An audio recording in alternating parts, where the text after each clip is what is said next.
Hi guys, welcome back to another video. I am Gids, and first and foremost, happy new year to you all.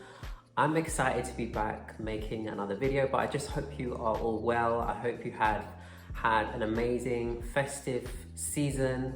2024 is upon us, so it's that time where you kind of look back on, well, for me, I've been looking back on the fragrances that I wore a lot in 2023, and these fragrances I'm about to show you are my most worn fragrances from last year. But first of all, guys, if you are not subscribed to my channel, then please do subscribe. I'm Gids. I make videos about fragrances, I do some vlogs, and I do a little bit of fashion content here and there. But if that's your thing, then do subscribe, give me a big thumbs up, and leave a comment down below, okay?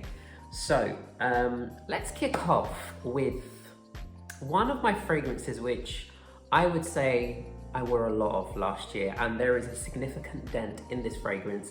It's this beautiful fragrance here from Terre de Gunzberg.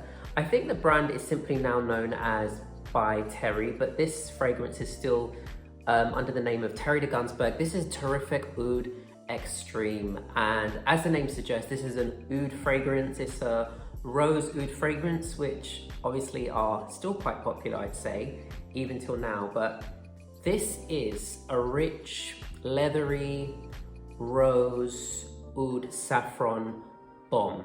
This is a very strong, very potent fragrance, so you don't need a lot of sprays. However, as you can see, I consistently used a lot of this fragrance last year.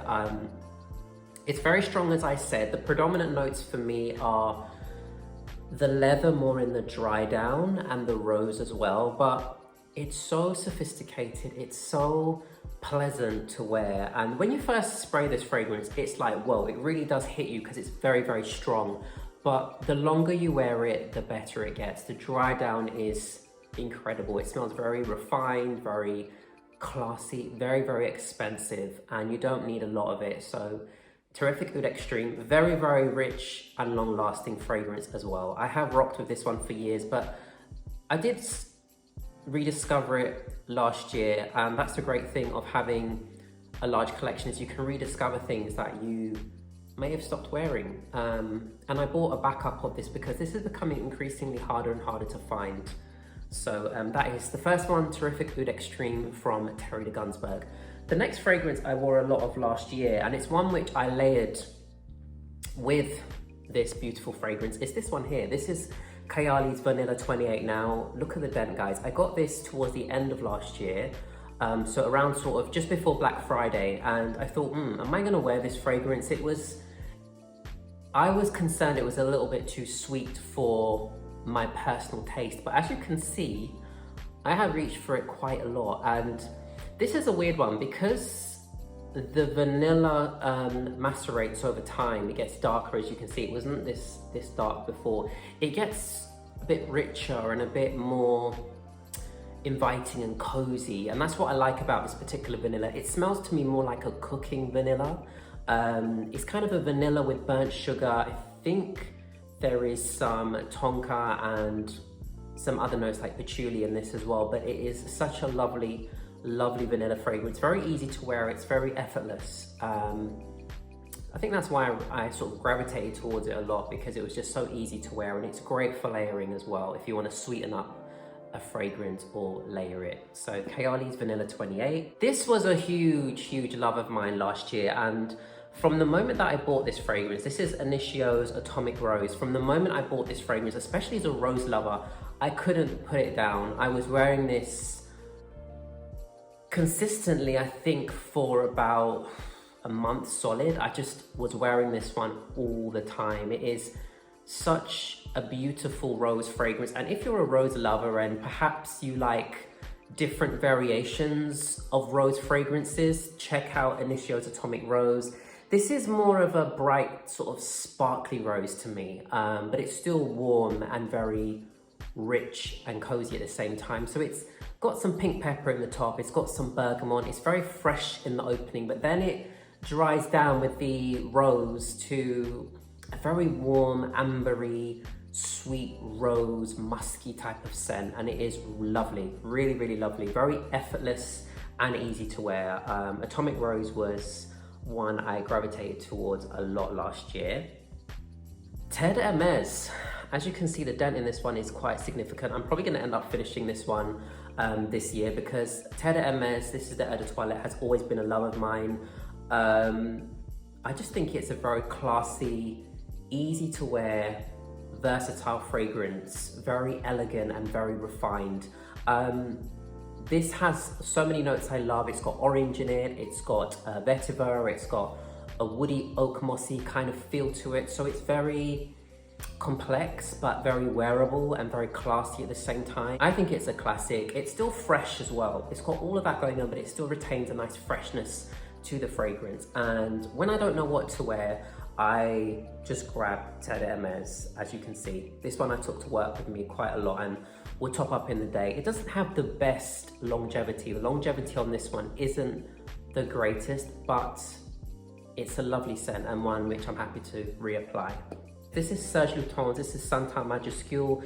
This is a rose, cacao, sandalwood fragrance. Now, it's predominantly sandalwood, but for me, it's more of a creamy, beautiful, warm sandalwood with some cacao and some rose in it. So it's almost quite sort of, it's not gourmand in any way, but it's a little bit tantalizing, a little bit cozy and warm and inviting. And I have loved wearing this. It's always a pleasure to wear this. I typically wear this a lot in the evenings when I'm at home. Sometimes I wear this to bed and that's when I really like to wear it. It's just effortless, very elegant as well.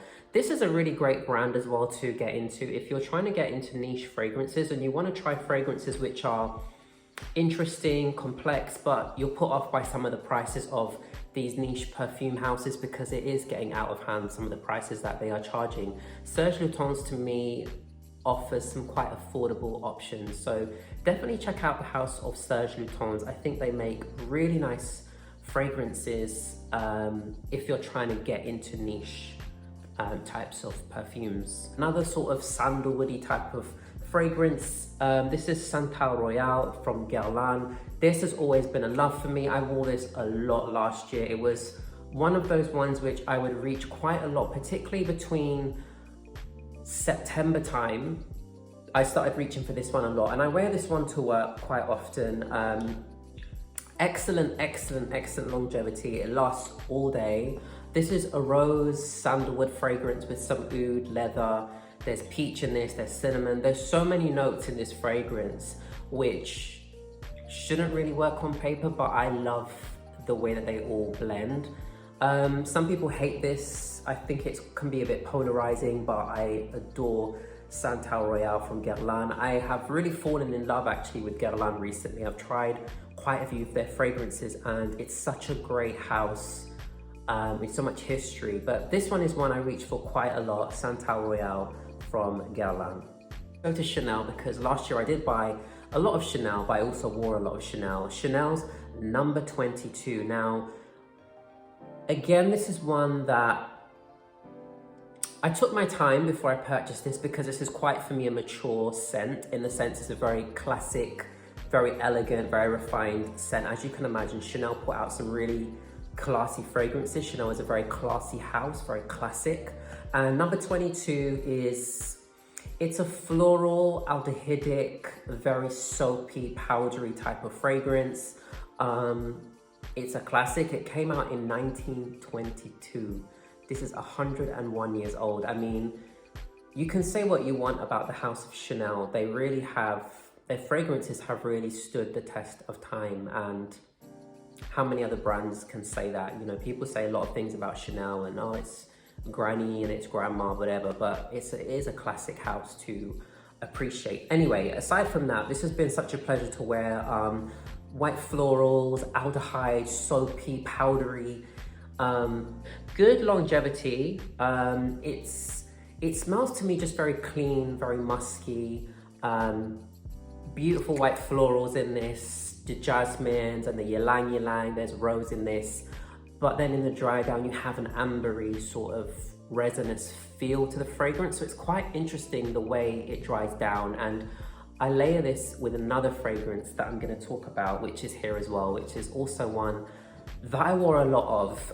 Again, you won't think that because the dent isn't that big, but I did reach for this one quite a lot. This is Chanel's Paris Paris. This is a rose fragrance and I love this one. It's so effortless, it's so easy to wear. This is from the Lezo range, which is a lighter, fresher range of fragrances. This is 125 ml, I believe. Doesn't say it anywhere, but this is just a very sparkling, sort of effervescent, bright, beautiful rose. You've got nice lemon and citruses in the top, a bit of pink pepper, there's rose and there's patchouli in this as well. So you do get a really nice, fresh interpretation of rose with Chanel's Paris Paris. And for some reason, I just like the combination of these two fragrances together. So I do layer them and they last all day when I put these two together. Well, this one probably wanes a little bit because it's a light fragrance, but the combination creates something magic. And I do think when I layer them, it does help with Chanel Paris Paris's longevity because this isn't a super long lasting fragrance, but it's one which I love and I know I'm gonna wear this so much this year. Molecular one, there isn't really much to say about this. A lot of people know what this smells like. It's one note, ISOE super, it's musky, it's woody, it's a layering scent that people use. People use this to help extend the life of their fragrance. I don't know if that really works. I think it might just be a mental thing that a lot of people have where they think that this makes other fragrances last, but some people say it genuinely does.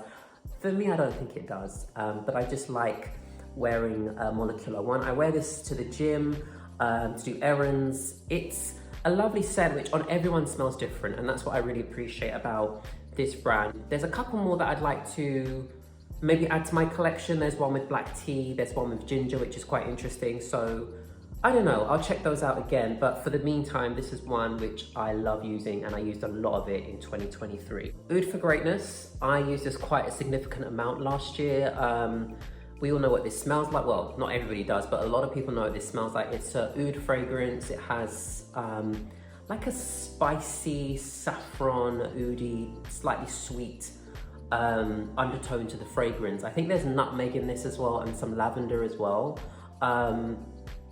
I love this. My sister-in-law wears this. It's her signature scent and it smells amazing on her. It smells so good. I don't think it smells as good on me as it does on her, but I do still like Oud For Greatness. I know a lot of people are over this saffron kind of Baccarat DNA thing, but I do still think that this is a beautiful, very well blended fragrance, and I appreciate this one. Initio's Oud For Greatness. Ani from Nishane. This was one which I just loved gravitating to. It's a very interesting take on vanilla.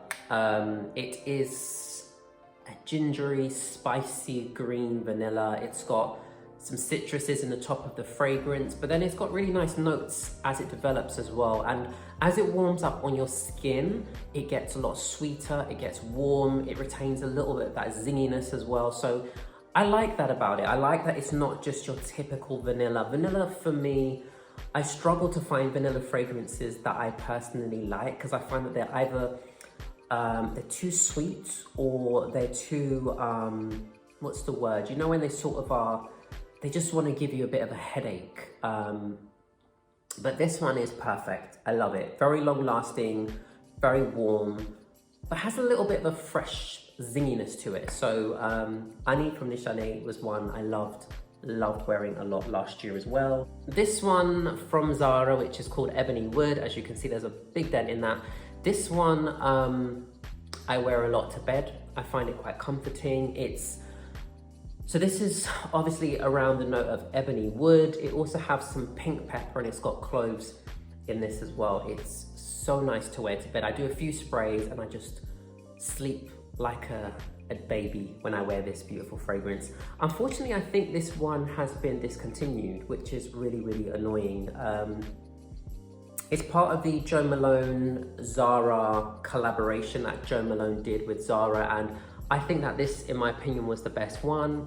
A slightly sweet, woody, very softly spiced fragrance, which has a good amount of longevity. You know, for a Zara, I don't expect beast mode or 16 hours performance, you know, I can accept these fragrances for what they are, but I really, really liked this particular one, which is Ebony Wood by Zara. Ormonde Jayne's Ambre Royale. Gosh, oh my goodness, this is one of my absolute favorite fragrances of all time. So this is a Ambroxan bomb. First of all, it's that bright kind of transparent Ambroxan fragrance. It's got this spice to it. It's a little bit peppery and a bit interesting. There's osmanthus in this. It's very special and very elevated. It smells very, very elevated, and whenever I wear this, it instantly transforms my mood. I instantly feel put together. I stand up straight. I feel classy. It's a fragrance as well which isn't too much. It's just the right amount of what you need. It makes that impression in the right way. It's not headache inducing, even though it has that sharp Ambroxan, but it has a little bit of a sweet touch to it as well. It's very complex and a little bit difficult to describe, but Ambre Royale is one of the best sellers from the house of Ormonde Jayne. Again, Ormonde Jayne's fragrances to me are super well blended and very, very classy. And if you're looking for maybe a fragrance house or a niche house to explore, which won't break the bank but has good options, beautifully well crafted fragrances with good ingredients, check out Ormonde Jayne. I also bought 2 other fragrances which I'm going to show in another video from the house of Ormonde Jayne, but I will always love the beautiful Ambre Royale. Oud Satin Mood from Maison France's Kurkdijan. It's quite a long-lasting fragrance, but it settles very nicely at the same time. You know, this oud rose, I think there's violet in this as well, and vanilla as well. So it is a sweet, soft fragrance in my opinion. I know some people would say it's not soft, but it settles down and it softens really, really nicely is what I'm trying to say. Like wearing it, I reached for it quite a lot. It stayed in my sort of, you know, my smaller rotation of fragrances, even though I have quite a few now that I would constantly gravitate towards, and especially in all seasons. I do wear this all year round. All year round I wear this fragrance. I know some people would say it's too strong maybe for the warm months, but here in the UK, I mean, we don't really have like we had a short, intense summer where it was quite warm, but it got cooler again. So you could definitely get away with wearing this one, and I really did enjoy it. Ajmal's Aurum. This is a fragrance which I have gone through quite a few bottles of. My friend introduced me to this some years back, and I've just always enjoyed wearing it. I layer it. It's a fruity floral fragrance. It's got fruity notes. It's got white floral, jasmine. It's got neroli. It's got rose. It's got vanilla. It's got musk in it as well. It's just a nice, fruity, sweet perfume. That's all. But I just like the way it smells. It's nothing groundbreaking, but I just like the way it smells. And I like layering this with ouds. For some reason it works. Sometimes I layer it with this. Sometimes I layer it with this, Oud For Greatness, and it just works. It really does. Those are my most worn fragrances of 2023. I wonder what will be my most worn of 2024. What fragrances did you guys wear a lot of in 2023? Do share down below. And are any of these favorites of yours, or do you like them? Do you not like them? I don't mind if you don't like them. Share everything down below. Fragrance is subjective, and that's what's great about it. We can all have our different opinions and like different things, and that's completely fine. But I just wanted to say thank you so much as well for all the support and the love that you showed on my channel last year. I know I was so inconsistent with uploading and posting content, but I promise this year I will be more consistent, and I'm almost at 1,000 subscribers, so please do subscribe so I can hit the 1K. And the next video I'm hoping to do will be the best purchases of 2023, so I'll get that one up next for you guys as well. Take care guys, and thank you for watching. Bye.